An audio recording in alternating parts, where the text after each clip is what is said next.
ఈ చెట్టు రాళ్ళ చెట్టు అంటారు. ఇది పప్పులు వేసుకుంటారు.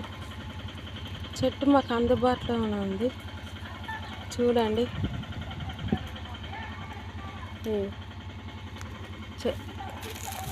ఇదైతే తెంపుకుంటున్నాం. ఆరోగ్యానికి మంచిది అన్నారు డాక్టర్ గారు. అలా జీ తెలుగులో చెప్తారు టీవీలో. ఇక తెంపనైతే తెంపకపోతున్నాం. పప్పుల తాజాది చూడండి ఎంత బాగున్నది. ఇవాళ అయితే పప్పులు వేస్తాం. శనివారం చాలా బాగుంది. అందరూ రండి, ఈడుంది అందుబాటులో. పప్పులు అవి వేసుకొని అయితే వేసుకుంటాం. చాలా బాగుంది. పువ్వు కూడా చెట్టు అయితే ఈడుంది. చూడండి, మంచిగా చెప్తాడు దీని గురించి. పప్పులు వేసుకుంటున్నాను.